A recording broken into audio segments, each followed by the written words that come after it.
you're alive in those. How are you not? Why are you not in pain? How are your ankles still working? Good morning, everyone.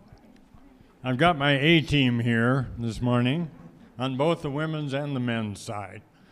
I may have been watching too much basketball lately.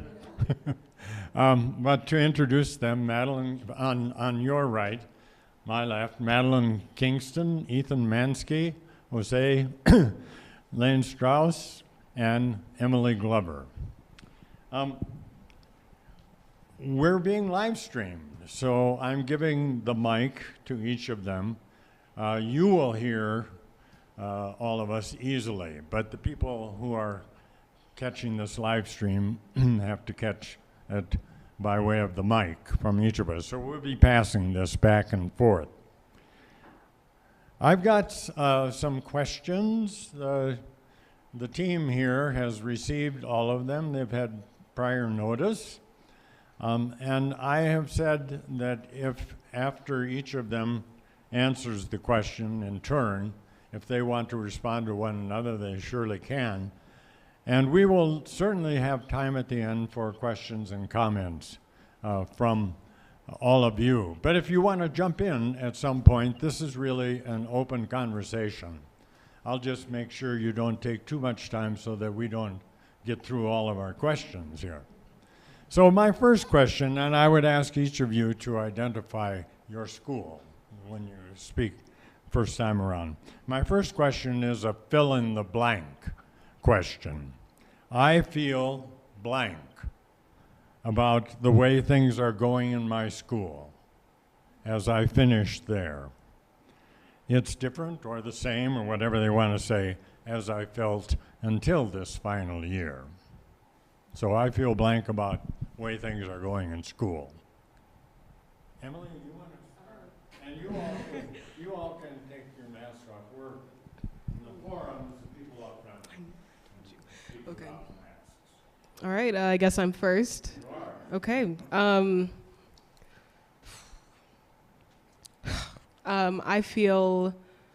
I definitely say I feel different about the way that school is going for me, just because I switched to an online school so I could graduate a year early. And so my school day is pretty much sitting at home and watching videos. So it's not the most enjoyable, but yeah, it's a lot different. But I only have one more class left and I'm done. So I feel good about it, but it's been not the most fun year. What is this online school? It's Desert Sage Academy. Yeah.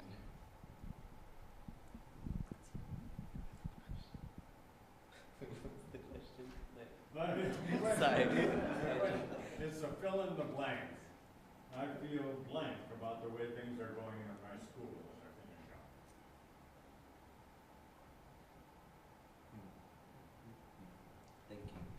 Thank you. Okay. I can't think. I feel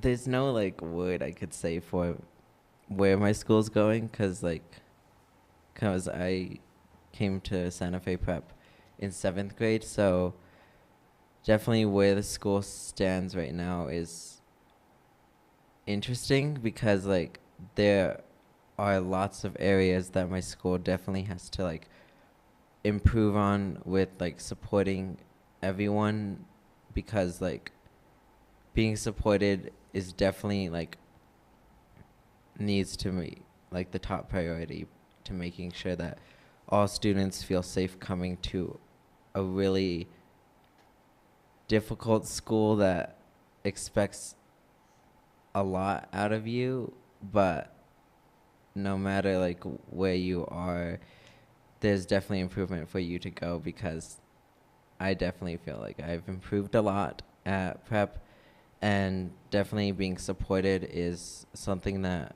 needs to be way stronger at the school, because there are times when I don't feel supported. Yeah. Jose, why don't you pass back to you? Yeah. I'd say I'm pretty nervous about how things are going now. Not because of the school or anything, but when I came to St. Mike's in 7th grade, I just, I was there. I didn't enjoy it at first. I had pretty bad experiences, honestly. And over time, it grew to be a lot better.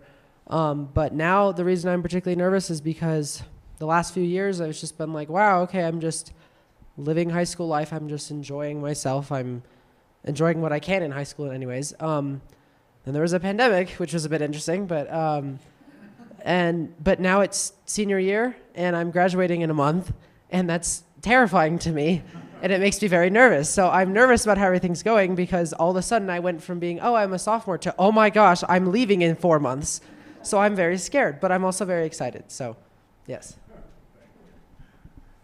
I feel like my answer is definitely very different from that, but I think that if I had to use a single word to describe how I feel about where my school is at, is I'm kind of bored with it, which is definitely senioritis, but also I think that my school, I go to New Mexico School for the Arts, and my freshman year I felt very challenged, and it was a very rigorous school, and I was excited about being there because I felt like I was able to do art on a really high level and do academics on a really high level. And then I feel like the pandemic has kind of shifted the perspective of the school from let's push everyone in the class to be their best to okay, we're just here. We're just trying to make it through everything. So I can understand why it's become, I think, less active of a school in terms of the work that we do. But also, I think I would appreciate it if we moved away from that a little bit. But again, we're all doing the best that we can, so I can't say too much about it, but I definitely have senioritis. So. There's a lot of that going around, Madeline. So, here's the second question. If you've chosen to go to college, which one and why? And if you've chosen not to go, what are your reasons? If you're going but you haven't picked one yet, what is it that kind of weighs in the balance about both going to college now and, if you've chosen one, about that school? All right. I am now in the last month before I have to pick a college. And so I would like to go to Pace University in New York City to study acting. And my options are either go to that school for the first year and then transfer to NYU. That would be my goal right now. And I guess I wanted to go anywhere in New York City just because I do want to be a professional actress. And so now the choice is, do I go to a school that's in New Jersey that has a really strong acting program, or do I stay inside the city because of the opportunities that are there? And so that's kind of where I'm at right now.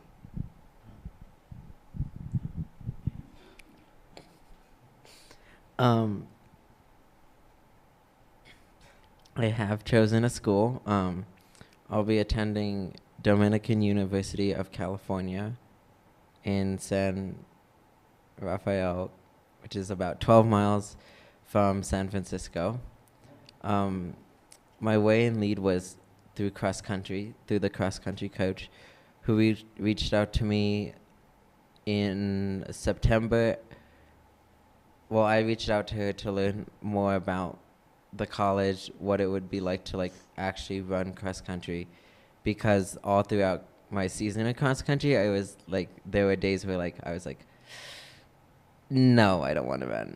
But then I was but I need to stay healthy and still run because I want to live. And then she reached out to me in November asking me if I wanted to sign a letter of intent to run cross-country, which is definitely a big thing for me because I never have been fully asked to actually become a part of the team and to secure a spot on the team. And this was a college I just found online by myself. It wasn't anything from college counselors or my parents.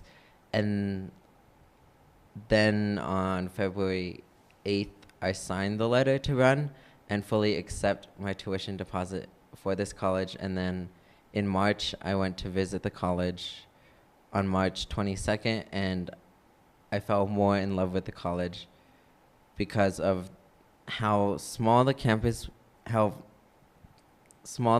was, where it was in Marin County, as well as like knowing that there's San Francisco by, there's like this state park right outside, great running areas, definitely different like plants and trees that normally come from different countries, but they are like planted in this like college, like some, yeah.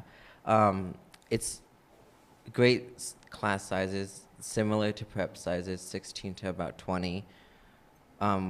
Definitely will feel seen and known by teachers. Teachers will definitely know if I decide to be like, yeah, I'm going to the city, I don't want to go to class. They'll definitely know. They'll definitely be reaching out to me, being like, hey, Jose, what's going on? So that's one part, and like that was like my main decision of like choosing, as well as running, because running is very important to me.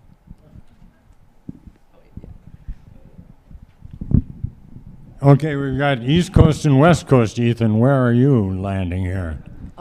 Well, I have in my throughout the start of the pandemic, in like August of 2020, I started to reach out to coaches and everything to swim for their colleges, and so over time I developed a large list of schools, and it came down to about 5 of them. My top 2 being Pomona College and Kenyon College, out of California and Ohio, respectively.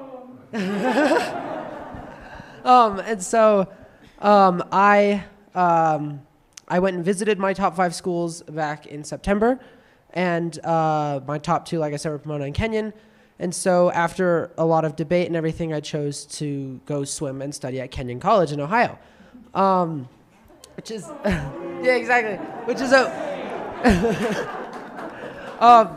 is a bit of, at least from everyone I talked to, everyone asked me, Ethan, why did you choose Ohio over California? I asked myself that too. But I really enjoyed how, in a sense, how isolated Kenyon was, not like from other people, but it's a small community. The town is 2,000 people, and the college is 1,700 people, so less than 4,000 total.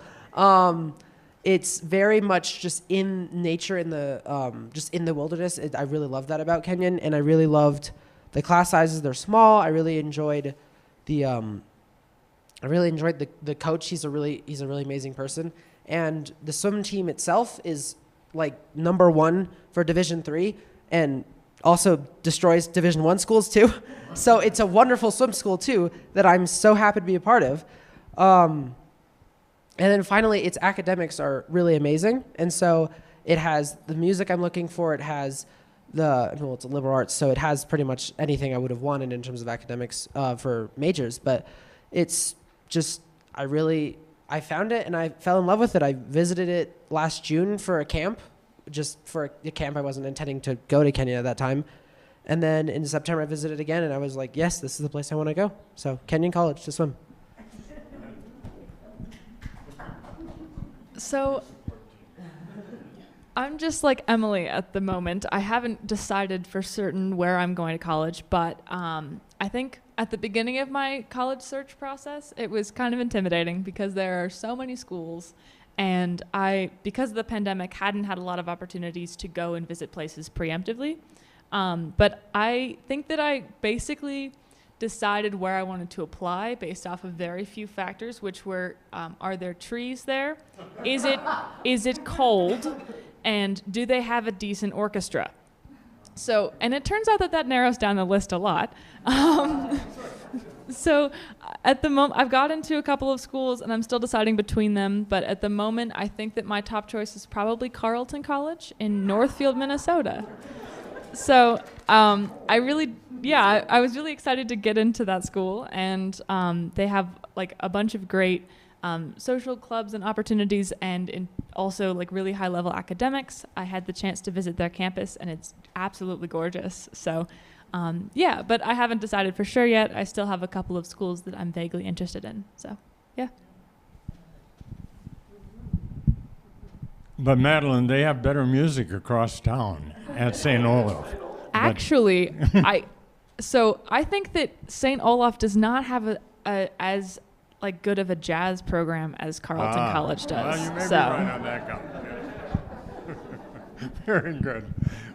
You all have answered my next question, so I'll just say what it was, namely, what are your expectations for what you'll be doing the next 4 years? What will you be deciding about?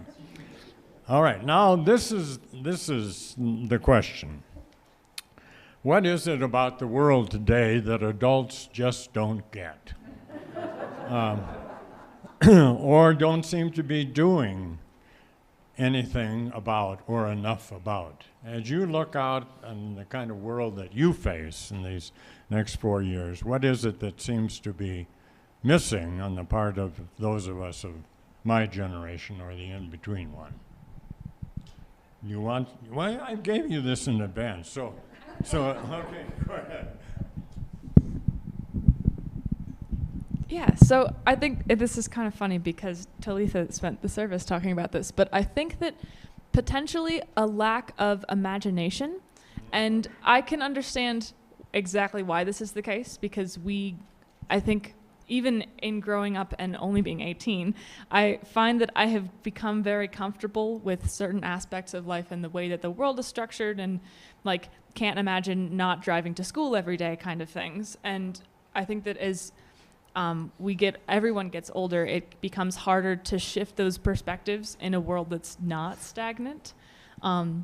So yeah, I think that would be the thing that potentially adults are lacking, but I'm not exempting myself from this critique of the world because it's something that we all definitely struggle with. But yeah, I appreciated the sermon today because it's important to remember to be aware of what we think about the world and our assumptions and how those may be outdated or misinformed or just not as all-encompassing as they could be. Mine partially also goes off of some of what Talitha spoke on today, and that's a more specified version of what Madeline just said about basically a lack of imagination in energy usage / fossil fuels / climate change. So this year I'm in AP Environmental Science, and that class of course everyone has a general knowledge about like pollution and climate change and everything that's happening, but that class has opened my eyes to so many things that it was like, oh, we do this, and then I was like, all right, that's terrible, but do we do that? Yeah, no, we do that. Okay, we do that. Okay, we do this. And there's like 10,000 things that we do wrong that are destroying our planet that I did not realize, and it's really scary. And I'm exempting myself from this only because I'm not at the age where I can try to really change this right now. And so yes, there was a time in the past where we needed we were developing quickly and we were needing energy to power certain things, industrialization really. But now we're at the point where we have gone way too far and we have not found a way to get out of it yet. But I feel that even though people are looking into ways of renewable energy, etc., we're not doing it enough. And so it's kind of being put like, oh, well, the new generation they're more passionate about that, so we'll let them deal with it later. But we can't keep doing that because we're at the point of no return now. And so I feel that older generations at least have just sort of put that aside, just, oh, well, it's not hurting us now, it's going to hurt them later, but that's not our problem. And so I feel that we're at the point now that not just the adults now, but everyone needs to come together now to do something. And I feel that especially in the administrations of countries, including our own, we are not really doing anything because it's a lot of work and it costs a lot of money and no one feels like doing it. But we're at the point where we're not going to have another generation if that's the case. It's just going to stop. So. Yeah, there isn't later. Exactly. Yeah. Jose or? Let's go down the line.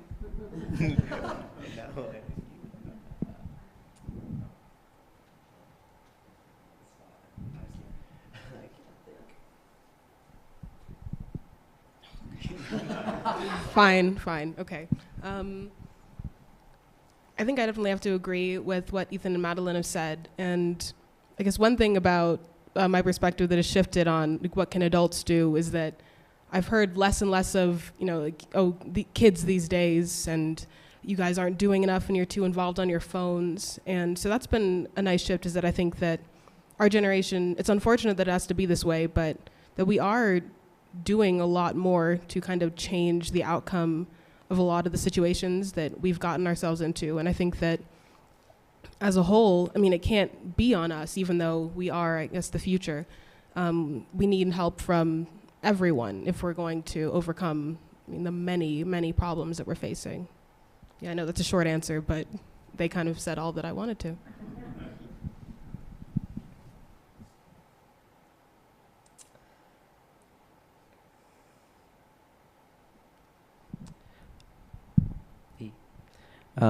I definitely have to agree with all three of them about what they all said. It's definitely, I think adults don't understand us a lot at times. They're definitely, parents don't understand us as well. I think there's definitely this urge that they think that we aren't doing enough we aren't doing enough in general. Like, they don't see us like studying or like putting in effort, but they don't see that, but we are doing all of that because we want to excel, but they aren't seeing that, so they will like I wouldn't say annoy, but like nag us. They will nag us and say, I haven't seen you studying today. And you're like, well, I was putting in a lot, or you're not doing enough. But as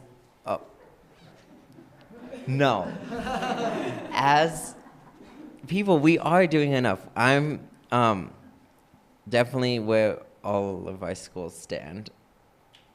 There's different ways on how they grade, how they do things, but how we study is how we study.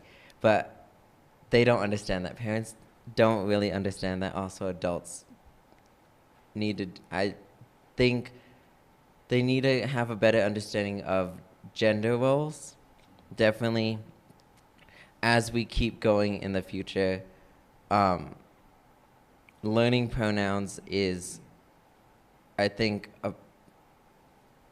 helps everyone and definitely helps other people feel safe, because there are definitely situations where people will say a different pronoun or like say he or something, and I'll remind them that I'm not he anymore, I'm they. And after I remind them or something, they'll continue to repeat it, and it'll kind of make me feel very like uncomfortable, because definitely adults don't have much understanding of gender roles right now, but they are definitely movements, definitely like things fighting for. There are definitely, this community as a church has definitely made me feel safe, and definitely has made me realize that we as a community are still fighting for everyone no matter what. But definitely gender roles is a big thing that the older generation needs to understand more, because if I'm going to fully transition in the future, I need to feel safe, and I definitely need to feel safe even with the youth, because definitely they're, and like also saying things, like people will just say things and they won't think that it's like, they'll be like, oh, that was like a joke or something, or they'll say like something like, oh, that's what I heard, but it's kind of like, no, that's not all right to be saying, and if you think it's all right, you really need to understand that it's not, and you shouldn't keep repeating it. So yeah. Thank you. I mean, relationships I are could- always buried in pronouns. Do you think I could add something to that? Yeah, please, go ahead. I think that is awesome what you have said. But oftentimes this is kind of a daunting task for many people to be able to get onto this.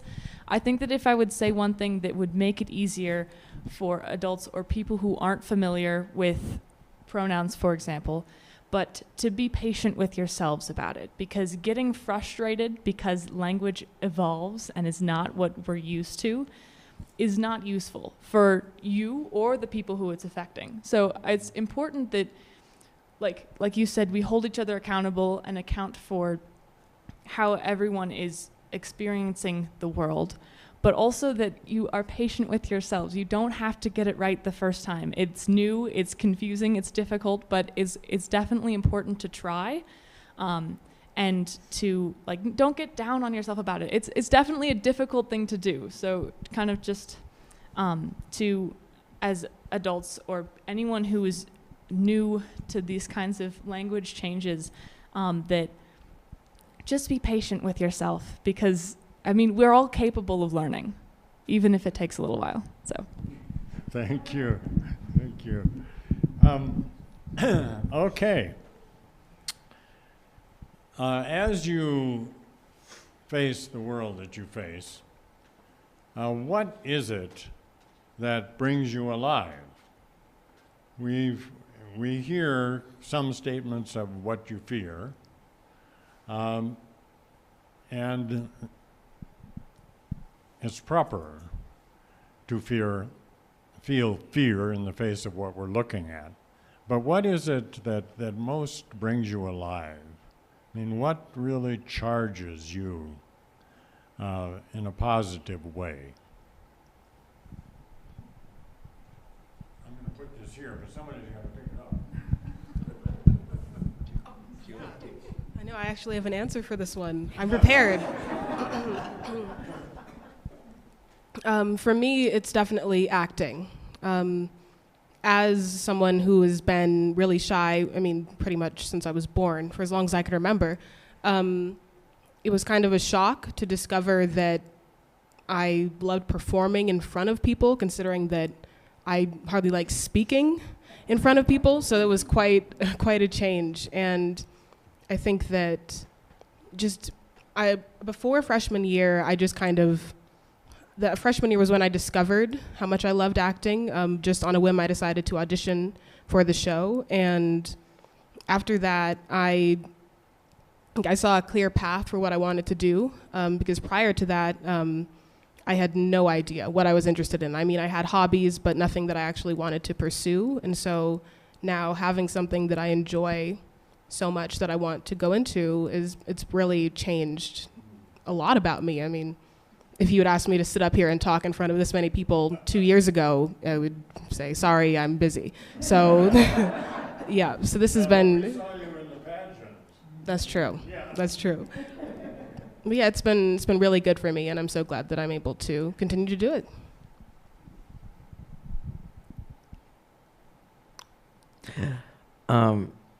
Running is definitely my major thing that makes me very happy, because I can I should be doing this, but I really don't sometimes, is going running on my own when I don't have practice. My parents won't ask me, and I'll be like, yeah, I'll try to, but I actually won't.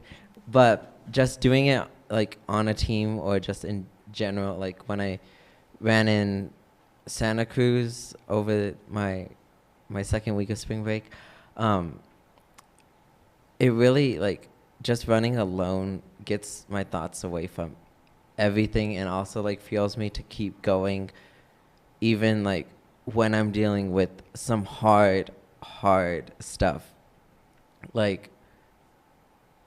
usually don't talk about this, but I have to, because this is where running really made me stronger. Is in the beginning of August, I had lost one of my closest best friends and coworkers not at work, but in Santa Fe, and it hurt me for months, because I knew that she was strong, but when I had lost her, I kind of felt very defeated. And it made me realize that even though she was strong, like her inner demons just took her over. And I have had those days when I'm like feeling like I just don't want to be here at all because of stress, because of what is going on, like in general, or like bullying, definitely. But when I just get out to running, I forget. I wouldn't say I forget about it, but I just realized that there's a purpose for me here today. There's a purpose for me here right now, and that's what keeps me going, as well as my friends.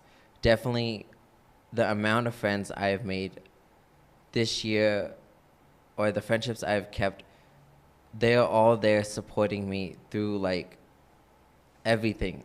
Like they will, like when I'm feeling like bad about a grade, they'll be like, "It's just a grade, Jose. You can do better. You got this. We believe in you. We know what you can do." And that's what keeps me going. And my one best friend, Jerry, said to me, "I'm extremely proud of you, Jose, of where you are right now. I couldn't be there where you are right now."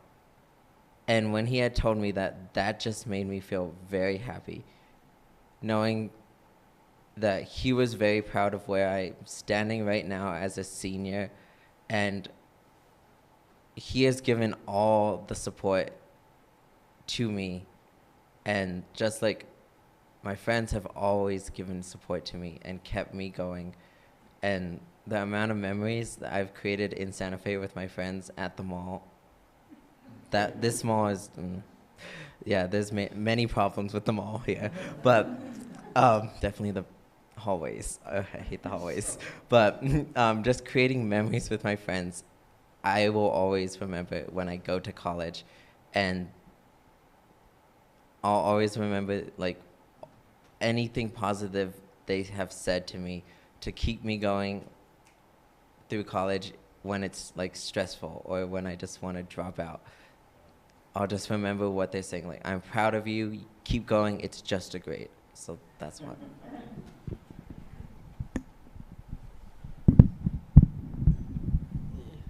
Thank you. So I had actually written up an answer to this one, and I've completely forgotten it. So I have a different answer now. So for me, I would say what brings me alive a lot is swimming, which is a bit, at least for me, it's a bit odd because although I love it with my whole heart, I also hate it with my whole heart. Having done it for 12 years this coming August, it is quite a lot of work. And over time, I've realized with every practice and with every time in the weight room that I have to go, it's a lot of work. And there are a lot of times when I think, wow, this will be my last practice and I'm going to go home and never come back. And so it's a bit odd that it brings me alive, but it truly does. If someone sits down with me and they know a decent amount about swimming, I could talk with them for hours about it because I love it so much. It intrigues me so much. And it's so much fun, even though it's so painful. And so part of, at least on an individual level, I know we talked about what we fear somewhat on a larger scale, but on an individual level, I also do fear swimming. One of the things that I fear most about it going into races and such and going into practice too very much is the amount of pain I'm going to feel from pushing myself so hard. And so, but also that is what keeps my love for the sport going too, is seeing how hard I can push myself and seeing how much I can improve in an event and getting to these larger meets and getting to be faster and just recognized by myself and by other people for my achievements in the sport. And so it really, I mean, I grew up doing it with both my siblings. Both of them stopped doing it, but it's just something that's always kept with me. I've always done it, and I've always enjoyed the feeling of the water. I've enjoyed the feeling of being weightless. I enjoy the feeling of just, especially on backstroke, because that's my favorite. I enjoy just looking up and just enjoying, at least I'm not having to go as hard as I possibly can. I really enjoy just looking up and relaxing while swimming. And so it's a way for me to get away from everything. It's a way. This past week I've been on a break, and so this past week I haven't known what to do with myself because this is our week off from swimming, so I have not known what to do. But when I'm in the pool, the 2 hours that I'm there, it's a time for me to be away from everything else, for me not to be looking at my phone, for me not to be doing homework. It's just me, it's just my friends, it's just my coaches, it's just swimming. And so being in that moment just for 2 hours, it gives me a mental reset. So when I get out of the pool and go and have to return and do homework and everything, it's sort of a mental reset, even if I've had a bad day, because for some reason, even after hard practice, I always come out in a good mood from swimming. So, yeah. Yeah, okay. I think that my answer to this question would be conversations, and that's kind of very broad, but I think specifically I really appreciate the opportunity to interact with other people, talking about anything, in terms of like whether it be a new subject that I'm learning about or something cool that someone else learned the other day, and just being able to have discussions about the world is something that I really appreciate. And I think that definitely extends heavily into my life as a musician, in that every time I play on stage or every time I rehearse with my peers and my colleagues, that I feel like I'm able to interact with the world in a different way, and that kind of shifts my perspective to be a little bit more positive. And it just brings me joy. I don't know how well I can articulate it, but being able to play music and to talk with people in that language as well as in the language that we share in words. It definitely, it brings me a lot of joy, and it gives me kind of the same kind of mental reset and ability to look at the world with a brighter perspective afterwards. So. We all need mental resets these days. Okay, here's my last question. All of you have actually been a part of United all your lives to date. So as you move on from here, what is it about these years at United that you'll take with you?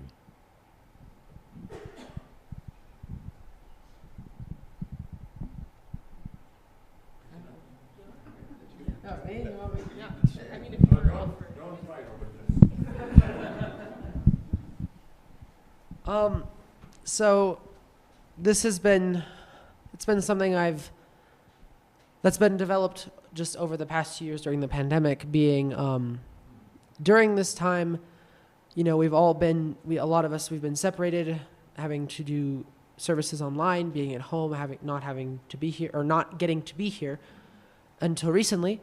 And so what I found, and that I'm going to take away from United, that's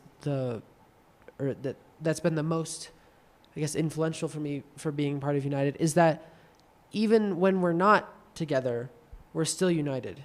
And so, which is funny because of the name. And so it's like how Talitha says, how I forget how she says it, how she said it, but like separated but united, like at the beginning of services when we were all distanced and everything.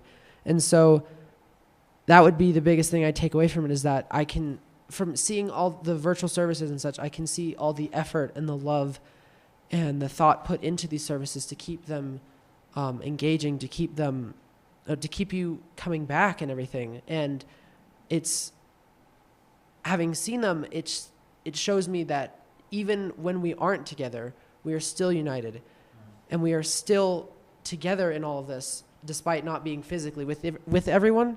And so even when I'm off at college, I'm going to know that I still have this community, even though I'm not going to be there for a while, I'm going to have this community that's always there. They're always united. We're always connected. There we go. We're always connected with each other.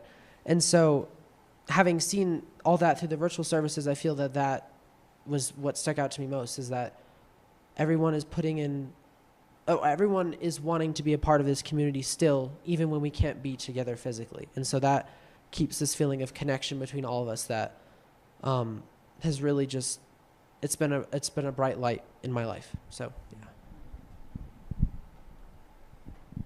yeah.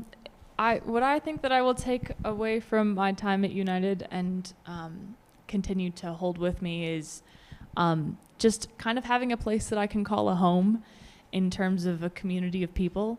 I found that, like, as I move closer, as you were saying, like, kind of being like, oh my goodness, graduation is so soon, moving closer and closer to, like, moving to college and finding new friends and new people and new experiences. It's nice to be able to have something that I know that I've grown up with, that is an ingrained part of my childhood, that's very concrete, that I know will always be here.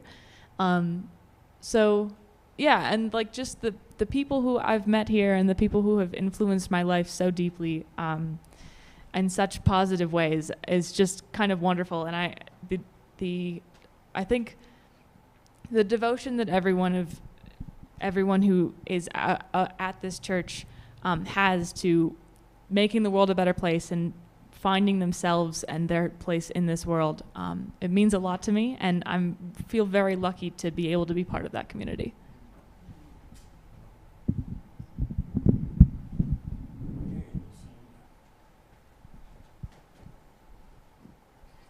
It's me or you. It's me or you.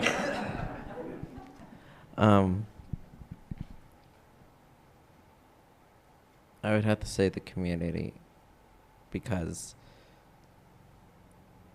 United has been my second home, and I'm gonna really miss it, because Talitha has made everything about this church feel so comfortable and feel very safe for me. Like when I first I don't know, when was it? When I first fully came out to the church in one of these as gay, it really felt comfortable and very safe for me to actually finally share that and say that with everyone. And that was mainly because Talitha has made this community, this whole church, feel very comfortable and very safe for me to come into every Sunday that'll come to church, or anything in general. And as well as what I'm gonna also miss is the things that this church does for the community of Santa Fe, such as when we went to the Pete's place to do community service and help the homeless shelter. Definitely will miss those times of doing that with these people and the whole community, because that was a giving back sense, and that made me very happy. And definitely this is my second home that I'm going to miss, and it'll be hard to find another church where I go, because I will feel in the beginning how do I feel? How can I go to a church that'll make me feel safe about being transgender, as well as feeling safe in general of expressing who I am? And it'll take a while, but definitely I know I'll always be together with this church no matter where I go. Oh, it's a lot of pressure to go last now, because so many really, really nice things have been said.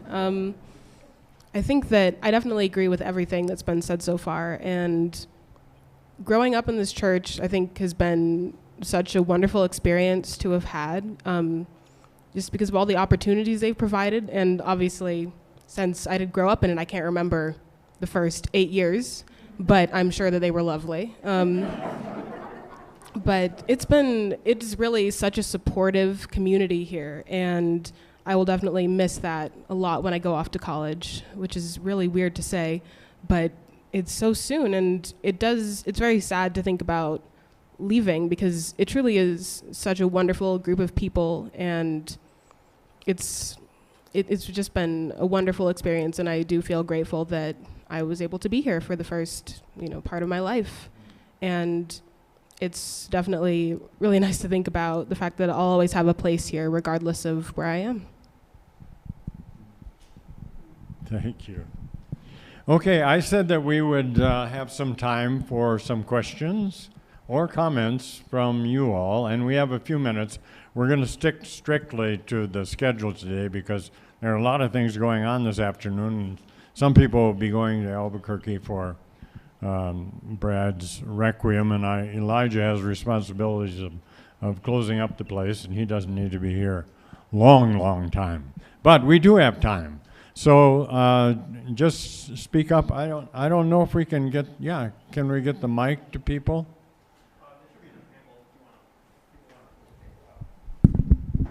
Well, yeah, anyway. Whoever would like to raise a question or make a comment. Here, oh yeah, we got lots of cord. All right, very good. That's fine.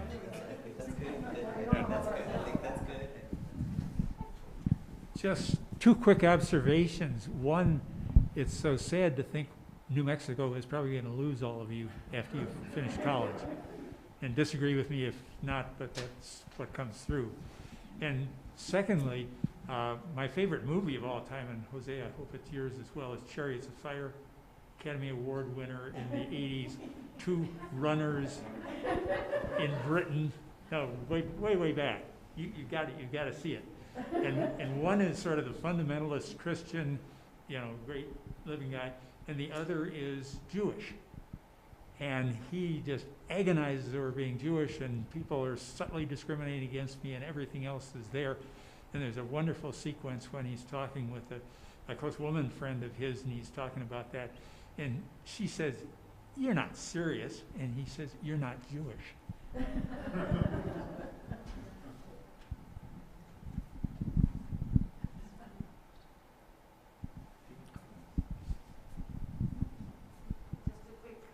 I thank you for your courage, for being here, and for speaking out and telling us and sharing with us. Thank you very, very much.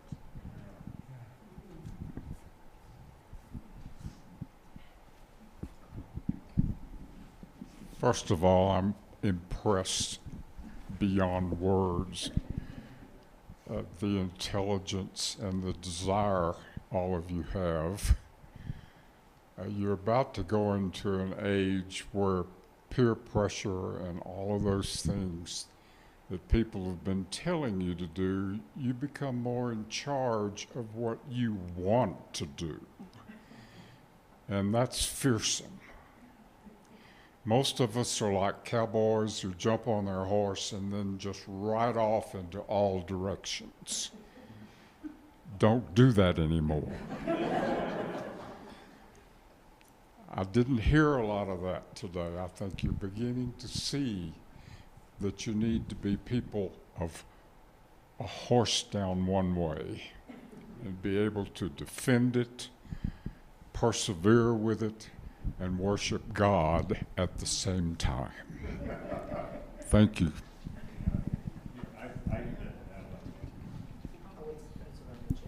Oh, did you want? We're going to have to go in. Yeah. Sorry. Didn't mean to blast through somebody on the horse there. Yeah. Shirley, well, Pam, you're first, Shirley, and then Andy. Okay. Yeah. I just want to say, primarily to all of you, I had the joy of working with these three.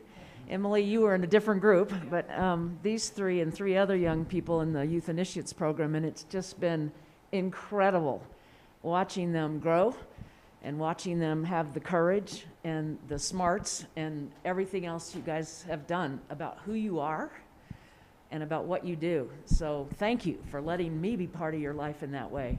truly. And Emily, I've gotten to watch you just grow up and participate. And the fact that you are coming out the way you are in terms of wanting to do things in front of people and act, I think is terrific. So thanks to all of you.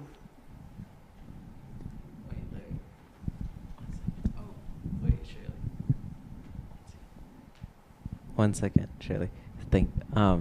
I definitely want to thank Pam. Pam has definitely been there for all three of us through a lot, and definitely, like when Mike Buttram left, the transition was hard, but definitely Pam made the group so much. I wouldn't say, I'm not comparing, but it made me feel better.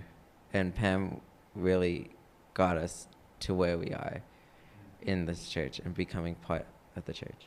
So thank you, Pam, so much.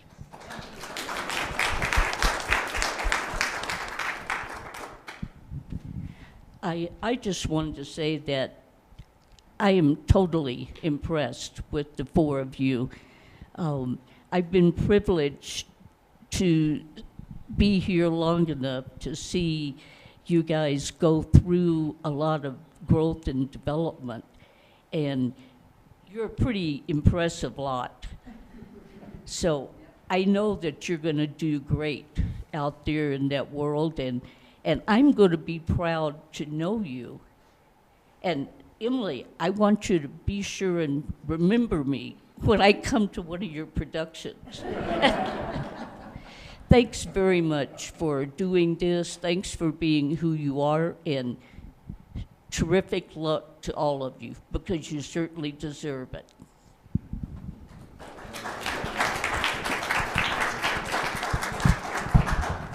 Anyone else? Yeah.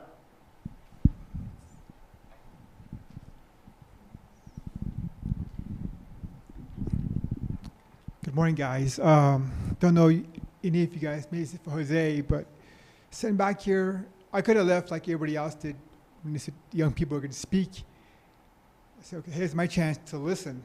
I don't know your backgrounds or your family situation, but sitting back here, hearing what you have to say, and your outlook is far, it's beautiful. You see everything that we can change to make it a better place for us. I have a grandson. I want this world to be a better place. And I see you guys the way you speak and how it's going to happen. We're going to turn this place around. We're at a point in our lives now where we can say, this generation is the one that started this movement to save our Mother Earth. So we do listen. We do understand. We have new ideas. We have, might be new to you, but all ideas we have in ourselves too, that we want this place to be a better place. So never let nobody talk you down. Stand up for yourself. People like me, they're going to be new to you guys too, and they're going to listen to you. They're going to hear what you want to say. So never take a back seat. Always fumble the microphone, what do you have to do? But let your words be spoken. Let your words be heard. This community you talk about, it's family. This is what you are going to miss, but you're going to have new families out there when you move out there across this wonderful country. So just always remember that home is here. Home is where you live. So just take this teachings you learn from this church and from your families. And remember, you are special. You are loved. People care about you. They wouldn't be here if it wasn't so. So I just want to say thank you guys. You're really, I feel humble by your beauty of your words and your presence. Jose, you know, I mean, it takes a lot of courage for people to grab a microphone and say these words to you. So this is my words to you. Go forward. Be proud. Be proud of where you come from. Be proud of the future you got set aside for you guys, because you got your art, your swimming, your running, your stage, all these performing arts. Take it with you. Thank you very much. Thank you for letting me express myself.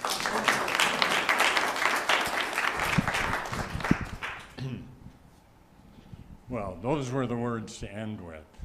And so I just want to thank all of you, and I want to say to you that you inspire us. Thank you.